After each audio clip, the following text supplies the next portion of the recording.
Mr. Obi, thank you so much for being with us. You are certainly the most popular presidential candidate in Nigeria right now among young people. There is just so much momentum behind you. But here's the problem. Nigerians are used to being disappointed by their leaders. And when you think about some of the problems that are facing the country right now, they're systemic. I'm talking about corruption. I'm talking about oil theft. I'm talking about insecurity. I'm talking about the fiscal hole that Nigeria is in right now.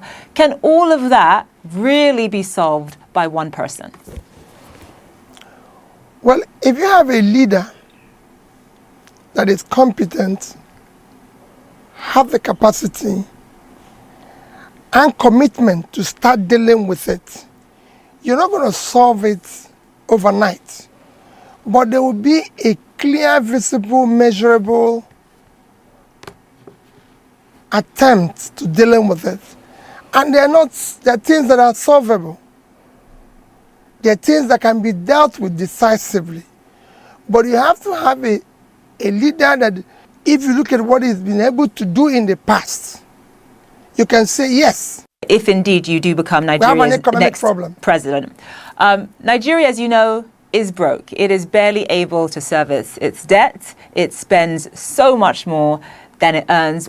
What are your plans? Just from a concrete perspective, what are your plans to take Nigeria's economy off of life support? Well, a variety of things. One is that you have to deal decisively with the issue of security. It's impacting negatively on your economy today. You have to deal with it head on, because you have to get your farmers to go back to farm and start ensuring that the vast land of the north are invested, are cultivated on. You have to start pulling people out of poverty as quickly as possible. You have to reduce aggressively cost of governance and deal with the issue of corruption. Anyone who knows anything about Nigeria knows that it has this embarrassing reputation of, despite the fact that it is Africa's largest oil producer, it imports refined fuel. What is your plan for transforming Nigeria's economy from a consumption economy to a production economy? Let me use the issue of oil, for example. There's no reason why our refineries cannot work. There's no reason why we should not encourage private sector to build refineries and operate them. And they're not rocket science. It can be done as quickly as possible.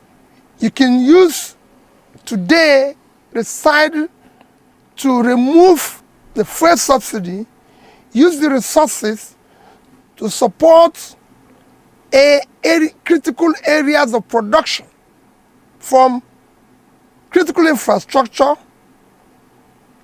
to education to supporting investment in refinery, which will be, like I said, done within a shortest possible time. A lot of Nigerian presidents have come in and talked about revitalizing the manufacturing sector, investing in refineries, but change, as you know, has been very, very slow. Why is it going to be different with you? And what would you say were the biggest hurdles in making sure that all of the things that you've just listed come to pass? Well, what people need to do is to go and look at what I promised as a state governor when I said I'm going to turn around education, health, pull people out of poverty, bring sanity and civility in governance in Anambra State, whether that happened or not. When I said we're going to save money, did we do that? I want to talk about one of the other sort of major issues that Nigeria is grappling with right now, and that is, of course, violence and insecurity. You can barely travel from one part of Nigeria to another without fearing for your life. And I'm talking about kidnapping, I'm talking about banditry, I'm talking about terrorism, I'm talking about Boko Haram. What is your plan for that? You know, I did say that initially, that what we need to first head on is issue of security. Because unless you have security, the farmers can't go back, you can't attract investment, nobody will ever want to go to an insecure place. And you can deal with that.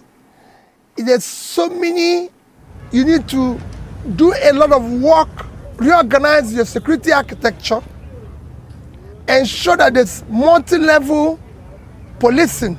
Issue of state police has to be decisively dealt with. There's so many things you need to do. You need to bring in more personnel into the security system, equip them properly, ensure that they are properly motivated to deal with the issue of security, because the need it is the most important thing Nigeria needs today. As you know, you and I are both Nigerian, we're both Igbos, we're both from southeastern Nigeria. Nigeria is a very hard country to hold together. You've got 200 million people, so many different tribes, so many different competing interests and ideas.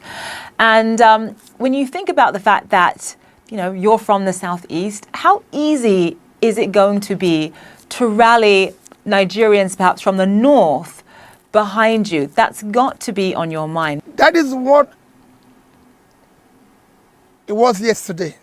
Another problem, because we have been able to elect people based on ethnicity, religion,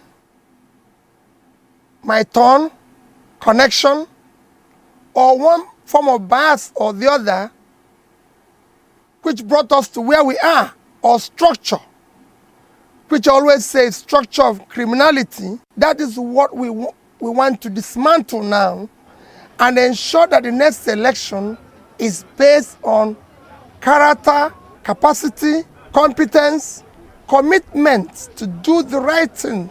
Nigeria is now not just in a physical mess, it is at the last stage to collapse. The people in the north don't have a secure place. They don't have good roads. They don't buy bread cheaper than people in the south. So is the people in the south. So all you hear about ethnicity, religion, connection, my turn, is elite conspiracy to keep Nigeria underdeveloped. But now we've reached the edge. We can no longer continue this way. Mr. Obi, thank you so much for joining us on the program. Thank you for having me. Thank you.